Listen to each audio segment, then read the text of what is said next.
Welcome back to part 2 of HipMojo number 28. Joining me is Ian Jeffrey from Founder Fuel, an accelerator based in Montreal. We touched on a lot in the first half. Let's now focus on the first cohort group. So I was involved as a mentor. I probably could have been more involved, admittedly, but I have a business to run. But I was involved and I saw a few companies that I liked a lot. And the problem I had with the issue, I mean, listen, again, these are so subtle, small complaints. At the end, it was a great program and it was very nice. But I felt it was hard for me as a mentor that really has no real firm connection to any of these companies to tell them I would do this or that, because you're basically just an outsider with an opinion, and we know what they say about guys with opinions. You know, everyone's got one. But there was a couple companies I liked a lot. One was Wavo, and I occasionally ran into the guys there, and I gave them advice. They didn't listen to any of it, which is maybe if they're successful, why they're successful. And then there was another one which we talked during the break, so I'll leave off the suspense and let you talk about them. What was the one company that I would say at the end of the cohort group had the most sort of oomph and presence and impressive track record? Well, I think Playerize definitely stood out of the pack. They came in, they had just started maybe a month before the program. By the end of the program, they had revenue in the 6 figures numbers. Could you explain just what they do? Yep. So Playerize basically delivers games to social games. Players to social games. So that's the number one challenge as a social game developer, is to get new users on board, new players. And they built a network that allows them to deliver game players at scale beyond just doing it on Facebook, which is usually where it happens right now. Would you call them an ad network for the video game ecosystem? I guess you could probably say that, but beyond just the acquisition of the players, they have a whole series of tools that helps the game studio monetize the players. Yeah. So once they come in, they're actually getting more out of each player rather than just bringing in the players. I mean, that's the thing that I liked about Playerize from the get-go, is that kind of model is built to scale. The challenge it runs into, and I mean, my background is more the ad networks, and this is, we talked about this just last week. The thing about the mentor program is it's not just guys who come and say, I have wisdom. It's a lot of them want to learn. Like for me, I learn a lot, I'm 33. A lot of these guys are, I guess, in their early 20s, so they're a lot more, technology and all this is a lot more in their DNA. And for me, what was good about Playerize was that I was like, okay, I could learn a lot more about the video game ecosystem, but I get the network model social and games, all that. Right? Social games. Now, touching on that is, I mean, the challenge, the good thing is you scale very quickly, but then it is like an arbitrage intermediation game, because there's not that much barrier to entry. But by the time, you could scale your company before you get competitors. Now, my question is this. You hear about Zynga when they say we are a fly on Facebook's butt. They use a different word. Is this that kind of thing where they're leveraging largely Facebook, Zynga, and all that? Well, actually, a lot of the social games acquire their users on Facebook. Yeah. And what Playerize is doing is, yes, they deliver players on Facebook, but they're they're using every marketing tactic online to deliver players, which is not something that the game studios are doing right now, and they're not well equipped to do right now. So they're building that big network, and that network will rival with Zynga's network. The other team that really stood out was Ulala too. What's Ulala? So apart from a great line from Back to the Future? Ulala is a mobile app to manage your student life for students, but it's also for the student unions, a way to manage and promote their activities on campus. Yeah, they were also very impressive. Yeah. I thought the product was smart. I thought the team seemed very good. But that's the thing. It's like, it's all boils down to actually the execution. So tell us a bit about, Playerize had their stuff together when they got there. How much did the Founder Fuel, I know you're biased, but how much did Founder Fuel help them take it to the next level? Well, I think, in their case, they came to Founder Fuel with a lot of experience. They're older guys. And I think that the network of mentors really helped them, turn their idea into a larger idea. And I think if you spoke to Jeff or Lyle, they'd support that and recognize that we brought a lot of value to the program, to their business for sure. So part of that obviously is being around all these investors and mentors and all that. And that's something that's the largest part, actually. That's the largest part. Yeah, I think everybody gets that. And I do think it's two ways. The mentors probably learn a lot more than they're going to admit. But the problem with Montreal is that, and I wrote an article in Next Montreal that some people sort of were like, oh my God, what the hell are you talking about? But all the entrepreneurs emailed me saying, you're so right about this. Yeah. But I think the investor community, and maybe like the typical mentors were like, this is unfair, Ash. But entrepreneurs got that, which is there is a lack of mentors in the city who have been there, done that in our fields. Like the guy who built a law firm is going to have great advice on managing people, egos, dealing with accounting and legal issues, but he has not built a new media or technology company. And you, I know your background, you spent a bit of time in San Fran. So tell us a little bit, about the difference between, it's sort of obvious, but like I spent a lot of time in New York and I learned so much when I'm there. But take us through like, how is Montreal so different than San Fran? What are some of the good things? What are the bad things? What are the things you want to import? And what are the things that you saw in San Fran that made you think, maybe we don't need this? Right. Well, when I left Montreal in 2006, I didn't know the startup ecosystem here at all. In fact, probably because it was mostly non-existent. Yeah. And when I left San Fran and came back to Montreal, I was really surprised to see how much activity was happening here. There's so many events. There's new funds, all these things happening. It's changed a lot. To be honest, in San Fran, 90% of the people that I met or that I côtoie, I'm not sure how to say that in English, but you'll have to learn. Interact with, court. Yeah, exactly. We're in the startup scene. And in the end, to be honest, I got a bit sick of it. It was like if you weren't in a startup or if you weren't a founder of a startup, you weren't cool, and it was the cool thing to do. And I was all right, enough already. We're all trying to build something. Let's just try to build it and have fun. But yeah, you can't swing a dead cat over there without hitting the CEO of some other company, some other startup, which is going to be the biggest startup ever. And that I got a bit tired of. I'm doing this because I'm having fun doing it and I want to do it, not because it's the cool thing to do. Yeah, I remember Nick Denton of Gawker. He used to say San Fran is a bit of a soulless city. And I used to go to San Fran quite a bit when I started WatchMojo, just because that's where a lot of the investors and all this were. And I used to leave there. I love San Francisco as a city. I love the people there, but I would want to take a shower after I'd leave because it was a very one-dimensional city.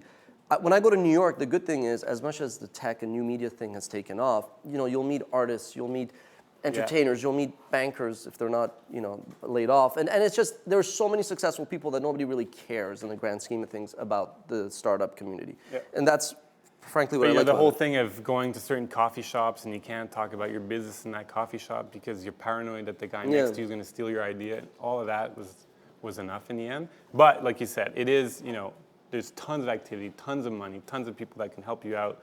A lot of resources there for sure. Nobody can deny that. Okay, I want to talk about Notman House, but you mentioned the word idea, so let's play a mini game of lightning round. Yep. What's more important, idea or execution? Execution for sure. What's more important, team or product? Team. Okay. What is more important today, 2012? Mobile first or still web? Because web is still much bigger. You have to pick one. I'd have to say web right now. Okay.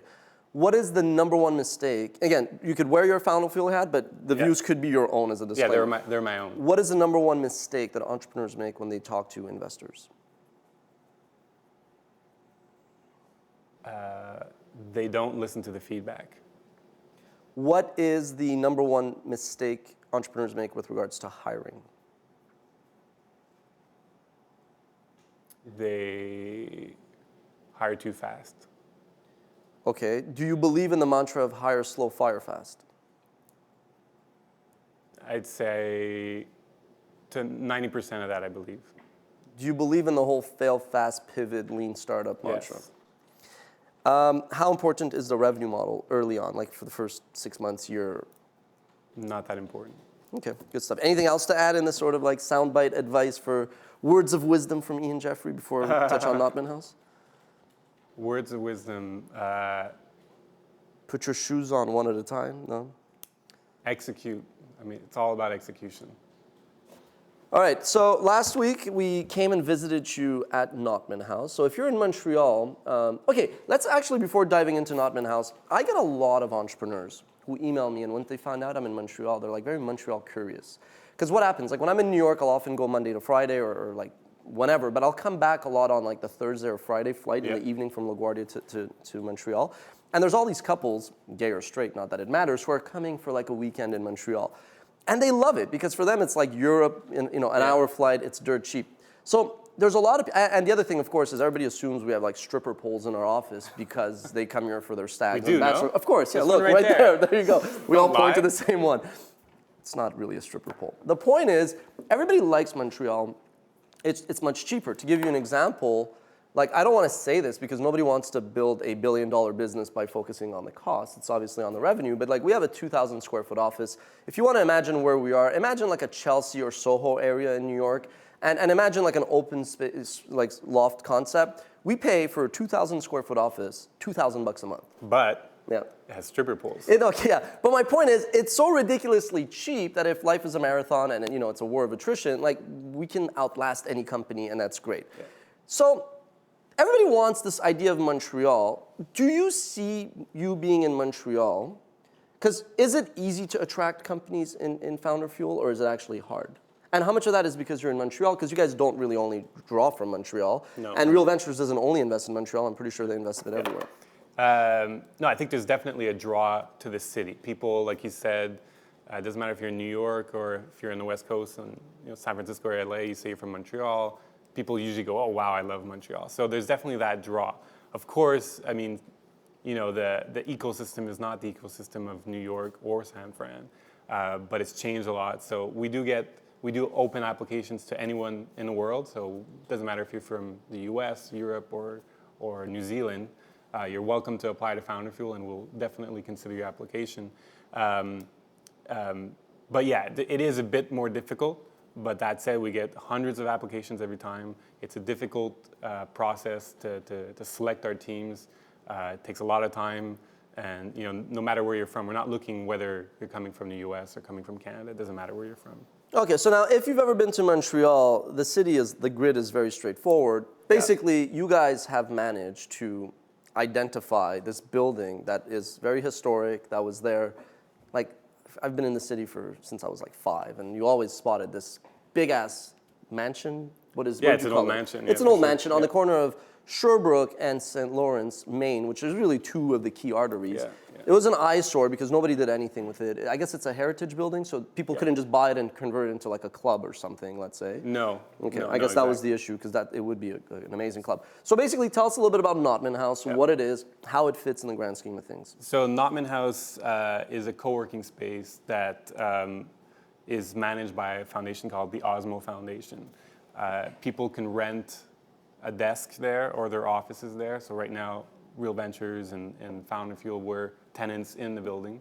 But there's also, at any given time, there's got to be between, at the moment, 10, 20 teams working out of that house. It's also an area for events that are related to the tech space. So if you want to organize, a hackathon of any kind, you can do it at Notman House. We've had, in the last year, several hundred events already there. So whether it's Google or Nokia, there's been a lot of events there from big corporations, small corporations. Wayvo had a hackathon there. So we're located there. The Founder Fuel teams are located in the house as well. And this is set to be the largest tech co-working space in North America. Big house. And then there's a back, built in the 1850s, yeah. And then in the back, there's this old nuns hospital that you gave us a tour of, which is a bit creepy, but that's amazing. I mean, because that hasn't even been built out yet. Yeah, so currently we're just in the house, in the mansion part. And the back part, like you said, is an old hospital, 4 stories high. I think, if my memory serves me well, 30,000 square feet. There's 24 small, what used to be rooms for the patients. And there's only 6 ghosts living there now. Exactly. It's amazing. But there's 24 of these rooms, perfect for a 2-3-person team. So you can imagine all the activity that will happen once that opens up. And in between, they're opening up a cafe open to the public where anyone can come in, buy coffee, and meet people, and potentially team up with someone, rent a space in the hospital portion, work on the business for 3 months, 6 months, get some traction, talk to the investors who are located in the mansion portion, raise some seed capital, and then really take it up a notch. Little footnote trivia. After Arcade Fire released The Suburbs, but before their big world tour and before they won the Grammy, I think they played a mini show private at Rodman House. But that was before you guys took over. Yeah, probably because Pop Montreal every year has their headquarters there. So we've seen tons of bands. Good stuff. All right, Ian, thank you very much for coming by. It was very informative. So good luck. The second cohort starts, I guess, next week. Yeah, it starts on Monday. We're going with 11 teams and can't wait. Strong cohort, great businesses, and demo day for the spring 2012 cohort is May 23rd. Yeah, so we'll actually be working. WatchMojo is going to be a bit more involved. I figured this would be like a lazy but actually smart way of getting more involved as a mentor. So I get to bring everything together. Okay, thank you very much. It's great. What's the URL? Founderfuel.com. Founderfuel.com. All right, good stuff. This has been HipMojo 28. See you next week.